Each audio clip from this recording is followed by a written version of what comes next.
The silence of the penthouse was a living thing, a low hum of chilled air and the distant, electronic sigh of a city that never slept. But tonight, the silence was laced with poison. Red alerts pulsed across the holographic display dominating Tariq Al-Jamil's office, each one a heartbeat in a death march.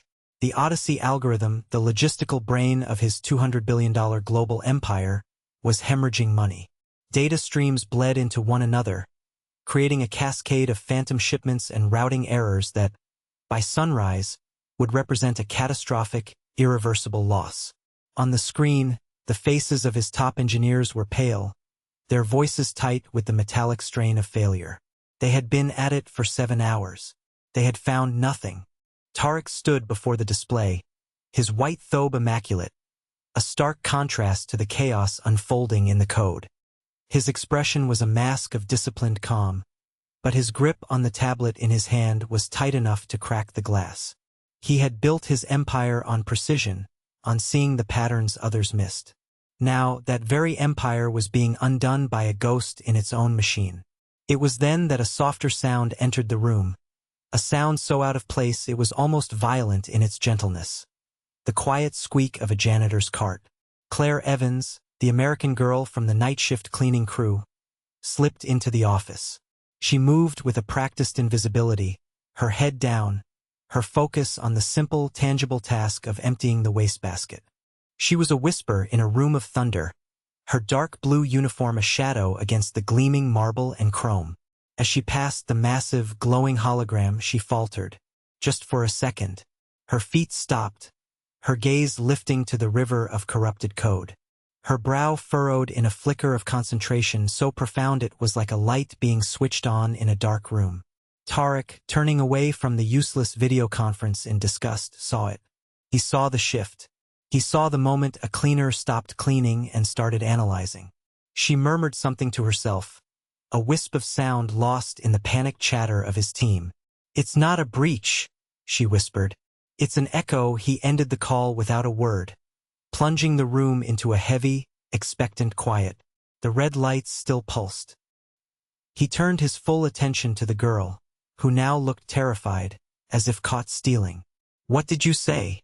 His voice was not loud, but it filled every corner of the vast space. Claire flinched, her eyes wide with fear. "Nothing, sir. I'm so sorry. I was just—" "I'll go." She clutched the handle of her cart, her knuckles white. He did not raise his voice. He simply gestured toward the hologram, a wall of flickering red danger. "Show me." Claire's world shrank to the space between her and the impossibly powerful man commanding her to speak. Fear was a cold knot in her stomach. She was Claire Evans, the girl who cleaned toilets and polished floors, the girl whose life was a precarious balance of cheap rent and her sister Lily's crushing medical bills. Voicing an opinion here was not just improper, it was an act of self-destruction. She could be fired not just from this job but blacklisted by the agency. And Lily needed her. That single thought was the anchor of her existence. But the code on the screen was not just a problem. It was a puzzle screaming an answer she could hear. It was a language she understood better than her own native tongue.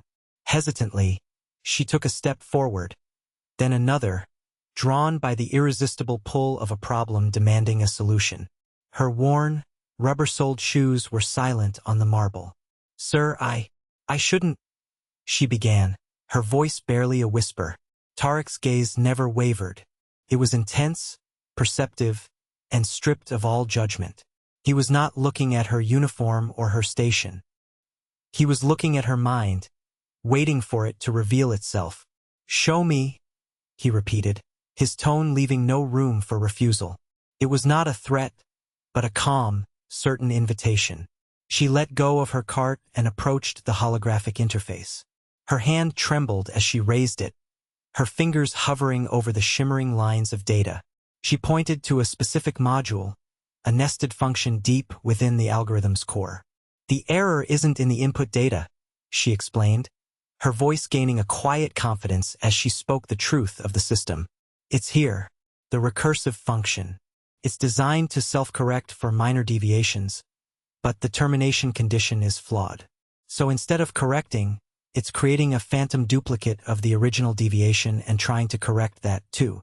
It's an echo chamber. Each cycle, the error doubles. She traced the logical loop with her finger, a path his entire team of world-class engineers had overlooked for hours. Her explanation was simple, devoid of jargon, and devastatingly accurate. You just need to move the termination check before the recursive call, and add a null check. One line. That's all. The silence that followed was absolute. Tarek moved to the console, his long fingers flying across the keyboard. He implemented the exact change she had described. The effect was instantaneous. The cascading river of red alerts vanished, replaced by a steady, solid wall of green. The system stabilized. The $200 million hemorrhage had been stopped with a single line of code suggested by the woman who cleaned his floors. He stood back from the console and turned to look at her. The mask of controlled discipline was gone, replaced by something else. Sheer, unadulterated astonishment. Claire stood frozen, the warmth of her brief confidence evaporating into a cold dread. The problem was solved, but her own had just begun. She had crossed a line, an invisible but unassailable barrier between her world and his. She had forgotten her place. "I am so sorry, sir," she said, her voice trembling again as she backed away toward her cart. "I overstepped. It won't happen again." She expected dismissal, a sharp word that would sever her from this place and the income that kept her sister alive. Instead, Tarek's voice was unervingly calm. "You are not fired. Stay." He gestured to one of the plush leather chairs opposite his desk, an object she had dusted 1,000 times but never imagined sitting in. When she hesitated, he spoke again, a softer command. "Please." She sank into the chair, her blue uniform looking stark and out of place against the expensive cream leather. He sat opposite her, the vast desk between them, and for a long moment, simply studied her. He wasn't seeing a maid anymore. He was seeing an anomaly, a brilliant mind hidden in the most unassuming vessel. "Where did you learn to do that?" he asked, his tone one of genuine curiosity, not accusation. The story came out in halting fragments. She told him about her full scholarship to MIT, about her passion for computational theory, about being at the top of her class. She explained that in her final semester, her world had collapsed. Her younger sister, Lily, had been diagnosed with a rare autoimmune disorder. Their parents were gone, leaving only the two of them. The insurance ran out. The savings vanished. She had dropped out of school to work, taking any job she could find, stringing together a living through cleaning agencies and late-night shifts so she could be with Lily during the day. She studied at night, reading complex textbooks on a cracked, second-hand laptop, keeping the part of her mind that truly lived sharp and hungry. It was a story of sacrifice, told without a hint of self-pity. Tarek listened, his posture unchanged, but a shift was occurring within him. He was a man who dealt in assets, in value, in potential. And sitting before him was the most undervalued asset he had ever encountered. The world had looked at her and seen a cleaner. He was beginning to see a queen hidden in rags, a genius disguised by circumstance. When she finished, he was silent for a moment, processing the sheer waste of her potential. Then, he made a decision that would alter the course of both their lives. Tarek leaned forward, his hands clasped on the polished surface of his desk. The chaos of the algorithm was forgotten, replaced by a new, more compelling puzzle. The woman sitting before him. He saw the path her life had taken, a brilliant trajectory forced to earth by the gravity of love and duty. He would not offer her charity. That would be an insult to the fierce pride he saw simmering beneath her fear. He would offer her a challenge, a chance to prove that what he had just witnessed was not a fluke. "I have another problem," he said, his voice even. "A struggling subsidiary, a logistics company in Singapore. Its efficiency models are broken. My best analysts have been working on it for 6 months with no results." He swiveled his monitor around, displaying a dense wall of data, financials, performance metrics, logistical charts. It was a Gordian knot of corporate failure. "I want you to analyze this. Find the flaw. Propose a solution." Claire stared at the screen, her mind instinctively starting to untangle the patterns, to see the hidden narrative in the numbers. Then reality crashed back in. "Sir, I can't. I'm a cleaner." The words sounded feeble even to her own ears. Tarek's gaze was unyielding. "I do not care what your uniform says. I care what your mind does. What I saw you do tonight was not cleaning. It was a display of pure, high-level analytical genius. I am not asking you to do this as a favor. This will be a consultation. A test." He named a sum for her compensation. Claire's breath caught in her throat. It was more money than she earned in a year of grueling, backbreaking work. It was enough to cover Lily's treatments for 6 months. It was a lifeline. Hope, a feeling she had long suppressed, began to flicker within her. I don't know what to say." "Say nothing," he instructed gently. "Just work. Give me a report by the end of the week." He was already making arrangements. He told her she was relieved of her cleaning duties, effective immediately, but that her contract with the agency would remain active. No one needed to know. She would be a ghost within his home, a secret weapon he was deploying against his own company's failures. He was shielding her, keeping her away from the corporate antibodies, the institutional skeptics who would reject a mind like hers simply because of its packaging. He provided her with a secure, high-powered laptop and access to the company's servers, then led her to a small, forgotten study at the far end of the mansion. "This will be your office," he said. And with that, Claire Evans, the night shift cleaner, vanished, and a brilliant, anonymous analyst was born. The study became Claire's entire world. It was a small, quiet room, lined with old books that smelled of leather and dust, a stark contrast to the sterile, modern aesthetic of the rest of the mansion. Here, hidden away, she was no longer a cleaner, no longer a dropout, no longer a sister burdened by worry. She was simply a mind set free. The data from the Singapore subsidiary was a beautiful, complex wilderness, and she spent days exploring it, forgetting to eat, forgetting to sleep. The numbers spoke to her, revealing inefficiencies and flawed assumptions that were invisible on the surface. She worked with a quiet, ferocious intensity, fueled by the challenge itself and the faint, terrifying glimmer of a different future. Tarek found himself altering his own schedule, drawn to the silent hum of activity from the forgotten wing of his home. He would work late in his main office, finding pretexts to walk past her study. Through the crack in the door, he would see her, illuminated by the glow of the laptop screen, her brow furrowed in concentration, a pencil tucked behind her ear. He saw not just intelligence, but a profound dedication. She wasn't working for the money he'd offered. She was wrestling with the problem because it was in her nature to solve it. Their interactions were sparse, yet charged with a growing intimacy. One night, he walked in to find her staring at a complex supply chain equation she had scrawled on a small whiteboard. He brought her a cup of fragrant cardamom coffee, setting it down on the desk without a word. She looked up, her blue eyes tired but alight with discovery, and gave him a small, grateful smile that struck him with surprising force. "Thank you," she whispered.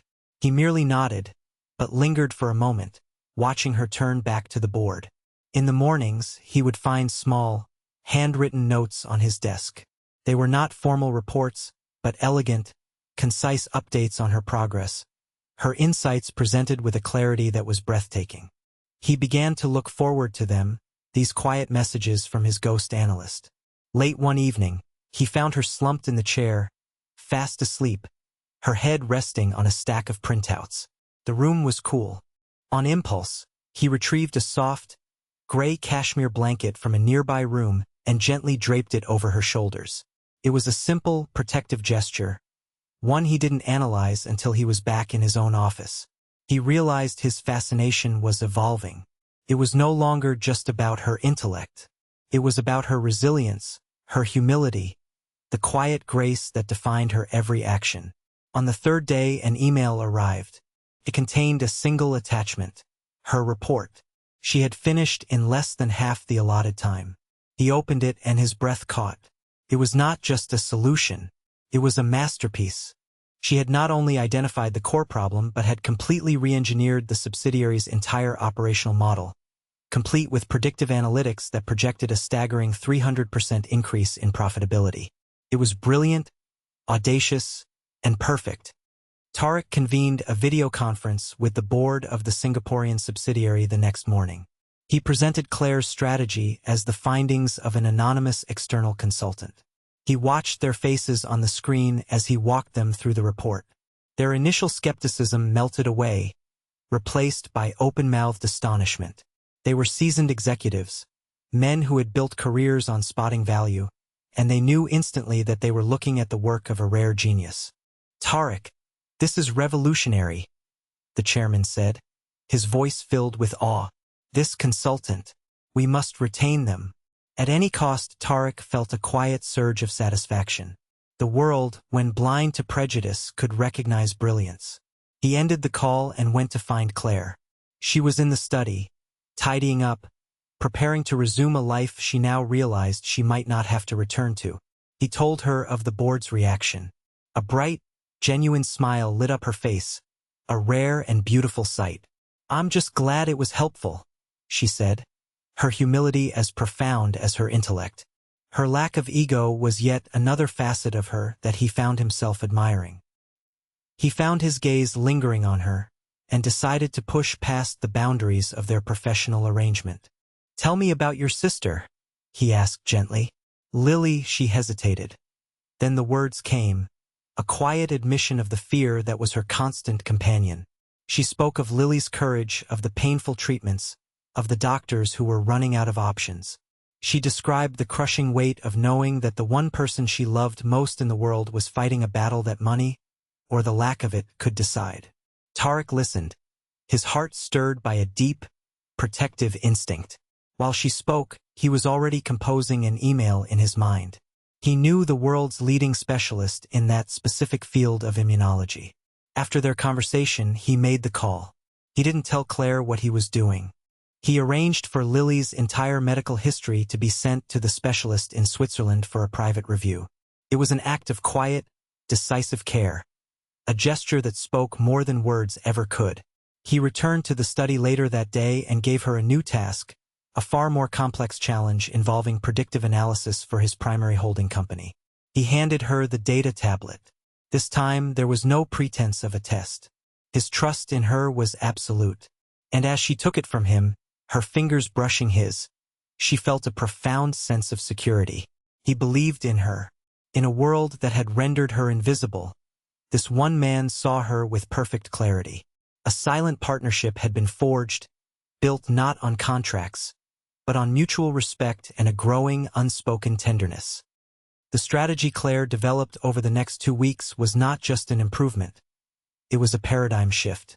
It was an audacious, visionary plan that could redefine Al Jamil Holdings for the next decade. Tariq read it, then read it again. He knew, with absolute certainty, that he could no longer keep her brilliance hidden in a dusty study. A mind like hers did not belong in the shadows. It belonged at the very center of his world. He called an emergency meeting of his main executive board. They assembled in the grand boardroom on the 80th floor of Al Jamil Tower, a room that smelled of power and money.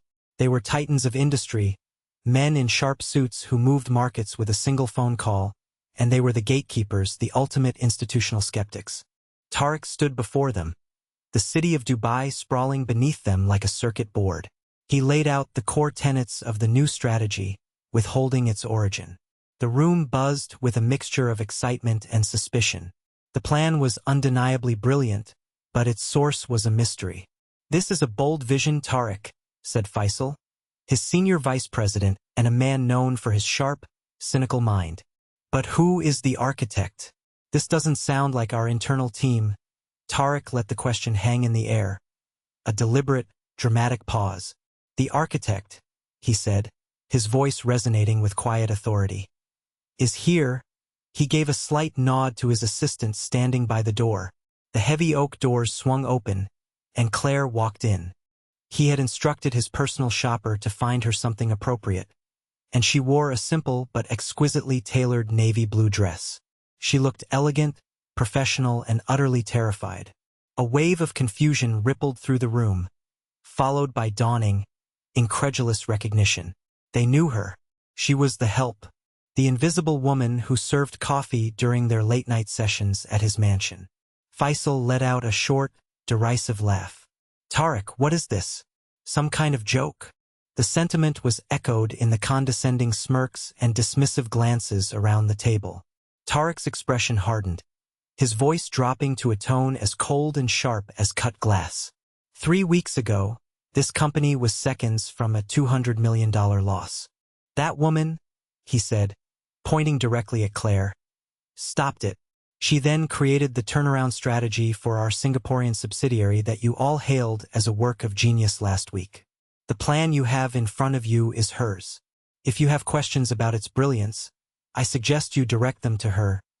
He had just wagered his own immense credibility on the girl everyone had dismissed.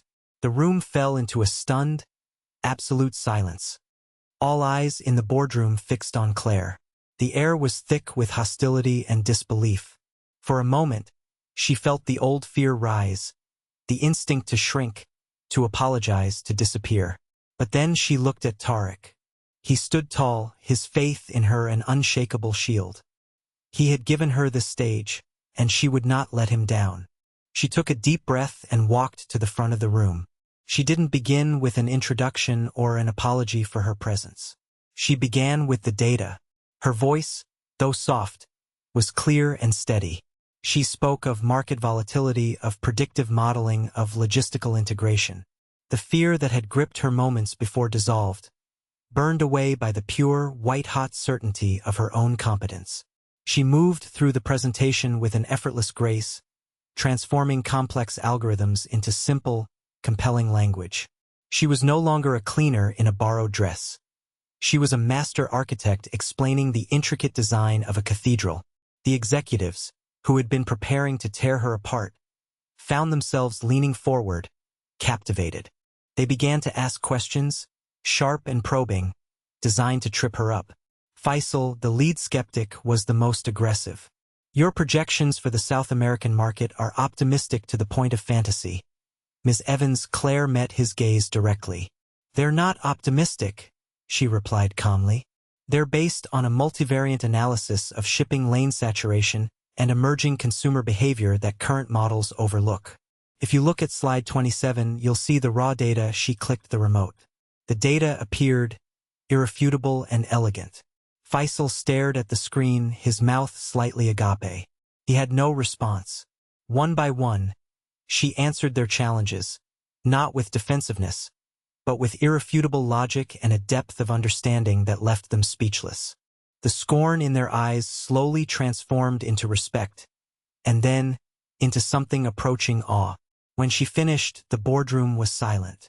Faisal, the man who had laughed at her, slowly rose to his feet. He looked at her, then at Tariq, and then back at her. Ms. Evans, he said, his voice humbled. I apologize. Your work is exceptional. Later that day, back in the quiet sanctuary of his penthouse office, the adrenaline finally left her. She began to shake. Tariq came and stood beside her, placing a hand gently on her arm. The simple touch was grounding, a silent acknowledgement of the battle she had just won. You were magnificent, he said, his voice filled with a deep, personal pride. He then gave her a small, hesitant smile. I have some other news. The specialist in Switzerland has reviewed Lily's case. He believes a new experimental treatment has a very high chance of success. He paused. The Al Jamil Foundation will be covering all costs. For everything. The words struck her with the force of a physical blow. It was too much.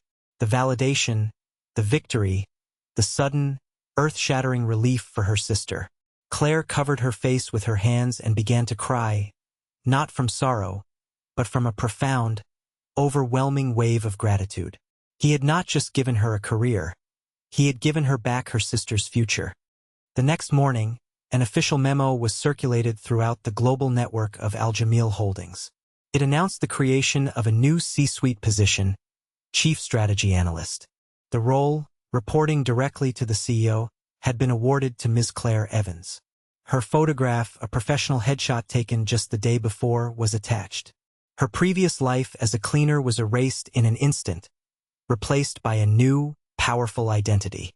She was given a spacious corner office next to Tarek's, with a panoramic view of the city she had once only seen from service elevators.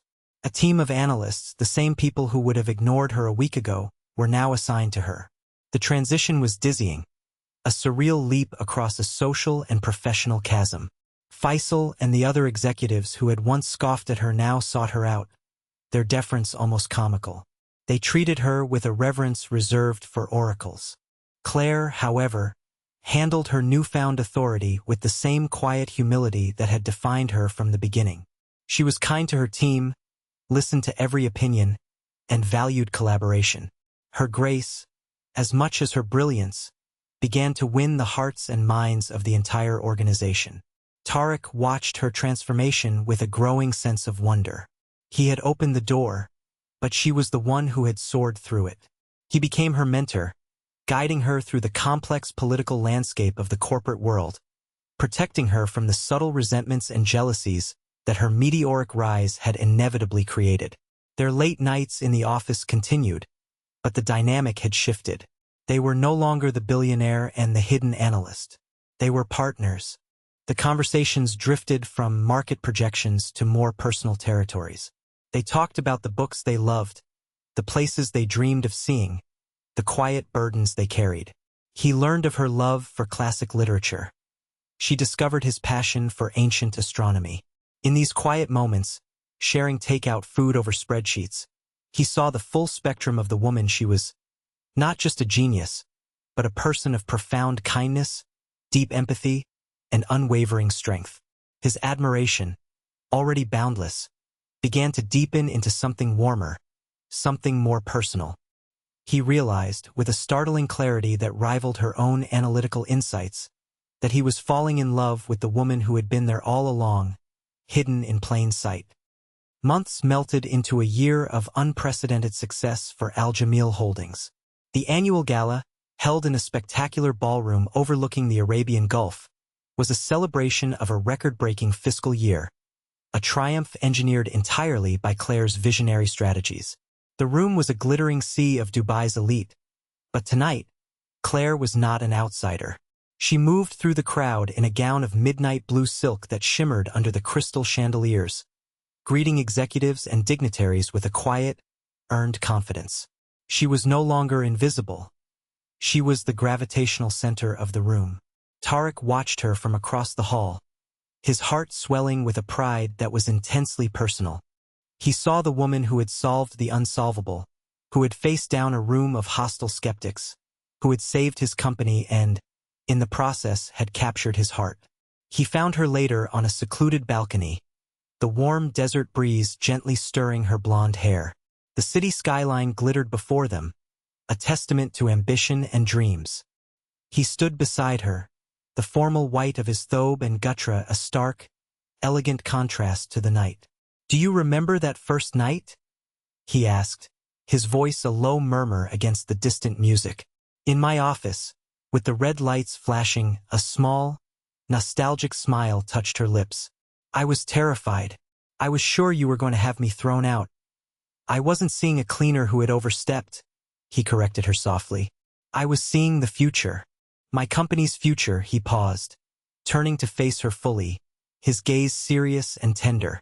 "And mine." He reached out and took her hand, his thumb gently stroking her knuckles. "Claire, you have a gift for seeing the flaw in a code, the hidden pattern that no one else can see. That night you saw a recursive loop. But I saw you. You were the one hidden in plain sight all this time." The carefully constructed walls around his heart crumbled.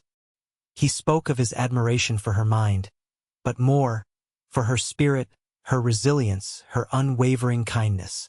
"I don't want to build a future that you are not at the center of," he confessed, his voice thick with an emotion he rarely showed. Tears welled in her eyes, shimmering like the city lights. Her journey had been so long, from the depths of invisibility to this breathtaking peak. She had earned professional respect and secured her sister's health. But this, his love, was the final, most precious piece of her new life. It was the ultimate recognition. "I see you too, Tarek," she whispered, her voice full of a love that mirrored his own. He leaned in, closing the small space between them, and kissed her. It was a kiss of profound tenderness and reverence, a silent promise under the Arabian stars. The billionaire and the maid were gone, their old roles shed like skins. In their place stood two equals, two partners, their incredible journey just beginning.